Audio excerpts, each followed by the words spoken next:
Hey there, welcome back guys. In this video we're going to show you how to do Brim supports using the Bambu Studios. That's right, you've been using Cura all this time and there's an STL file you want to print from.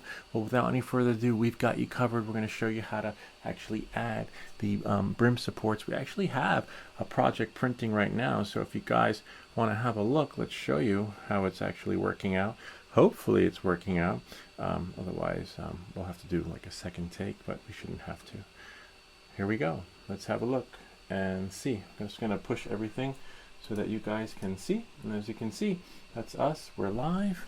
Not really live, but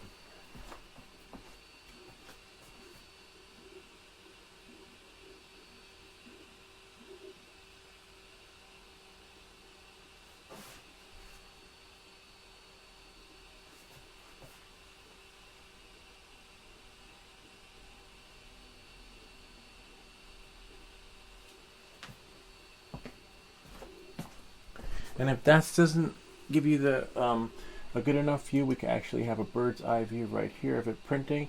We're probably going to try the next print doing Brim supports on the outer only. For inner works well if you're going to be doing a Brim support on an object like this, like here, like a little cylinder type thing. In case you're wondering, here I'll give you guys a peek. A cylinder, right? So it doesn't tip over, and you want that to be inner and outer. But for something like a fish, a little thinner object, you probably want it to be outer. So without any further ado, let's get started. Let's have a look at that one. See, it's almost there. We'll have a look and see the differences between the two. So what we want to do is I'm gonna bring it back here, give you guys one more peek.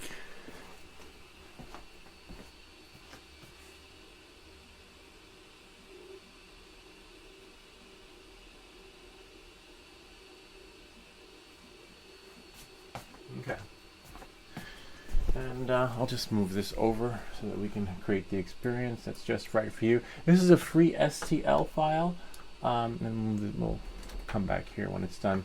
Bambu Studios, there'll be a link to download this for those that need. We have here our recent projects, and what I'm going to do is I'm going to create a new project. This way the build plate is centered where it needs to be, and in this case we can take the STL file of the fish and just drop it on the board. See, it drops right there, right out, dead on center, which is great, similar to the experience of Cura.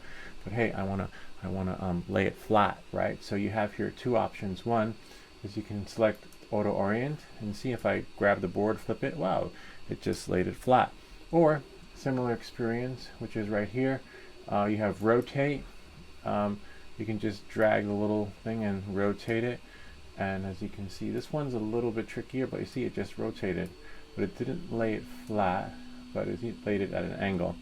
And then you have to keep doing that until it lays flat. Or you can do here, right here, see what it says lay on face, and then as soon as you tap it, right, let me zoom out a little bit, you tap it and boom, it's laid flat. And if you're not sure, take your cursor of the mouse, put it on the board and drag it up and down.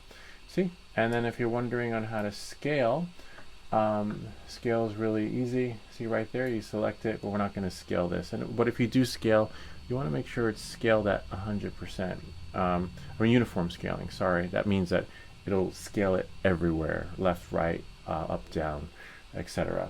And that's scaling. So let's say if I wanted to scale this at 200%, if it's uniform scaling, if I type 200, all points, see, 200x, 200y, 200z, and as you can see, it is a bigger fish.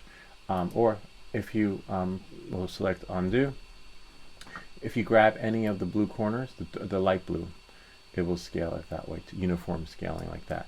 But again, we're not scaling it, but I'm just going over some of the features because you'll probably, some of you might want that fish bigger, but it's a perfect size anyway for when it comes to calibrating the machine. All right, knowing that, moving forward, we're going to go over here. You have quality, okay? Let me just make this uniformly bigger. You have right here quality, strength, speed, support, and others. You want to be in others right here, and then you see what says bed adhesion. Brim type is set to auto. It's not like in Cura where you select a brim and it automatically auto-populates that experience and it just knows what to do with the brim. In this case, you have to do it manually, unless, I don't know, there's another way. I don't know. All right, so knowing that and moving forward, see where it says auto? We're gonna do outer brim only, okay? And for brim width, I think 5 could be ideal. You decide. It all depends on the object of desire and what you're going to be slicing. And then once I put the 5, say put the 5 right there, slice it, and you see, it's just an outer brim. You can click there, you can point that up. Now make sure that what you're printing with, in this case we're printing with PETG, make sure you have PETG selected. And if you want to adjust the temperature, usually you don't have to. This one's set to 220. I believe ideally it's comparable to that of Cura. You could always go back into Cura and see what those settings are for PETG, and change the temperature there. Maximum is 260, but we're going to leave it at 220. Okay, knowing that moving forward, so that not all filament will transpose over. And as you can see, I'm using the Ear 1 filament PETG. So sometimes the temperatures don't match, and if you had a better experience with one slicer when it comes to the temp, just set the temperature to whatever it was. Okay, as you can see, if you tap the board, move it up or down, and then look underneath, see, we know that it's just going to be on the outer brim. And if we want to make sure, just go there, outer brim only. So then what you'll do is, we're just going to bring the plate right there, zoom out a little bit so that we can see it, and we will just slice it, slice all, or just, in my case, I'm going to slice the plate, see? And I've already sliced it. So then you click on print, and you export G-code, and then we'll click export. We're going to save it as fish PETG, my pet fish, and then save it. Now I'm going to upload it to my my printer. If you have an SD card, you use your SD card. I'm using the Beagle print camera, which allows you to upload your files to the camera, which is connected to the printer, and then you do your printables that way. So I'm going to upload it, and right here, see, fishy PETG, and hopefully it uploads, and voila, see, there it is right there. We can't press print just yet because we want to check out the other print. So while that one's printing, we will have a look at the other object of desire. Okay, so let's see.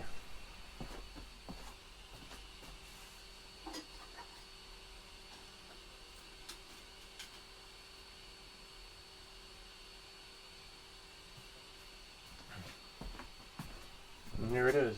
See that? We'll just put it right there. I'll take it apart in a second so that we can compare the two. And then now, what we're going to do is we're just going to go here. I don't know why that moved over there. And we're just going to press print on the printable. And while that is printing, so weird how the printer went all the way up there. And see, this is going to take, once the printer reaches its right temperature, if you go to temperature curve, it will, see, it's right here. Everything will just happen magically. And you can scroll there and see exactly where you're at. And if not, you can always check your bed. The bed, not your bed that you sleep in, but your printing bed over there. And as you can see, well, actually you can see right there, it's working its magic once it reached the temperature that it needed to. There we go. I'm just going to move this over here because we don't need this one anymore, but I'll leave it on so that we can check in on it. And let's compare the difference between the two, because remember, this one's inner outer, the one that printed for brims, and this one is outer, the one that's working on right now. But as we can see, hold on one second, just gonna bring it here so that we can see everything, or we can, so look, check it out.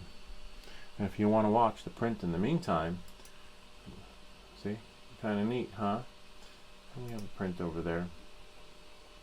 You don't really need that window. This is a nice view, but then we can see what we're printing. We'll check it. We'll check back on it. Okay. So in the meantime, as we can see, let's see what we got here. So we got underneath. We didn't really get anything underneath. I don't know why it said inner, outer. See? Yeah. It's a little tricky to get off, but as you can see, it secures it so that it won't move. Like if you're printing a cylinder that's really tall, I can see how there's some underneath though.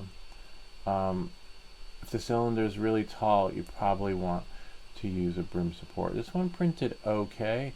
It does require a little bit more of a cleanup because remember we did inner outer, and so if we did inner, you have to decide and use your judgment. So this is just for the sake of the video so that you guys can see. Maybe if it was a cylinder, I would definitely do inner, because then you'd have stuff underneath, you know. And you always have to watch the print bed, as you can see here. Hold on one second. If we go back to the bed, sometimes you get little stragglers. Just make sure that there aren't any stragglers on the board. And then so far, yeah, there's one over there. I just want to pull it off.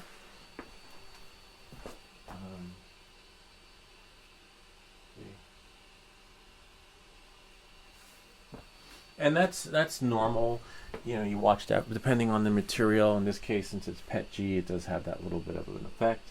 Right now, we'll just come back here and then see, you know. So it does require a little bit of a cleanup. But if it was a cylinder, I would definitely just do inner, outer. In this case, the next one that's printing is actually going to be the outer only, which isn't so bad. But this cleanup process wasn't too bad, sort of. There's some over there, if you can see, underneath. As clean as we want it. But again, you know, you have to decide and use your judgment. And we're just showing the two differences in supports on what you're going to get when it comes to using the Bambu slicer. And as you can see, inner and outer really does inner. In this case, the fish doesn't really need supports, but it does. I would recommend the little thingy that goes around. But that's pretty much it. See, kind of neat, huh? And there's our little fishy. All the details there too. I like how it prints the bone. This guy has one here. He's fishing. He's a little fish. I did a pause print. This one is working out pretty good. Let's have a look. Let's have a peek. The audio is right here, so we're gonna lose some audio, but that's okay. I'll be back to share with you guys all the good stuff. Let's see what we got here. Anyway, the video is gonna push everything so that we could have a peek. And let's see what we got here. We'll put this here. All right. And then we'll put this here so that we can have a peek, and we'll move this over there, and then we'll move this over here, and then now have a peek.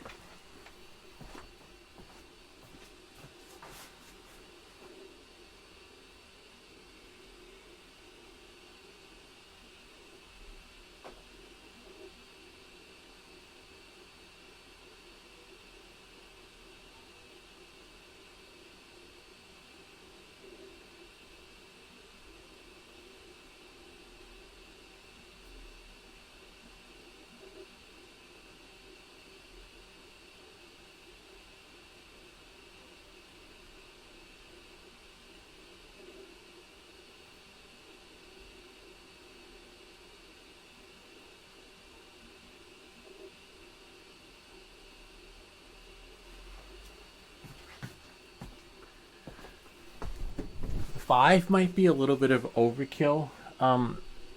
Maybe 3 could have been good when it came to the, in case you're wondering, the brim supports. See how we have a 5 around here? The outer brim width, we could have done maybe 3. Let's see what 3 does. 3, and then slice it. Let's see. And after we slice it, whoops, slice plate. Yeah, 3 is a little bit smaller, but you decide. It's your judgment call. And because the STL file doesn't say how much brim support's needed, then you're sort of guesstimating and, you know, trying to create an experience that's just right for you. And you know what that sound is? That is the sound of everything having completed itself. Let's see what we have here. Let's go back into Chrome. See, and there it is. All right, I'll have a peek. Let me get my little spatula thingy so that we could, you know, like it's a pancake, and take it off. All right. Oh, wow.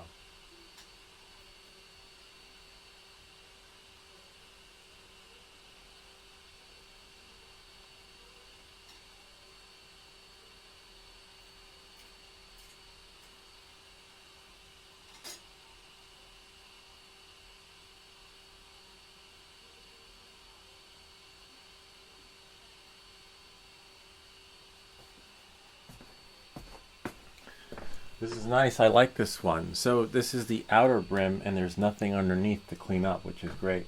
Let me just get rid of this. We'll just quit reflector since we're done with that experience.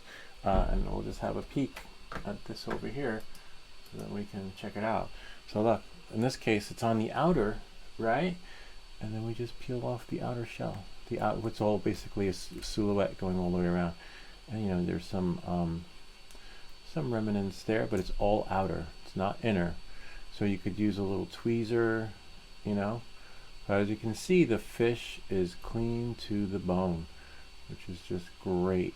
And sometimes these brim supports could actually impede the printing process. Like for example, this fish doesn't need any supports. Again, if you're printing a cylinder, something tall, look at that. See that little fish? It's amazing how it just works. Again, it's a judgment call on your end if you're struggling with the print. We're only using the fish as an example because we don't want to print something tall like this, which takes 3 or 4 hours. It's actually a cool little fidget. See? That will take forever. And then, wow, this goes right through. Just to see if our brim supports actually works. Something like this, maybe, you know, again, it's your judgment call, and you'll see as you start printing more and more things, what will need support, what may not need support. You know, and again, it's always going to be your call. And this one was the one with inner and outer, and this one was the one with outer. So with the outer only, we got to go cleaner, less cleanup, right?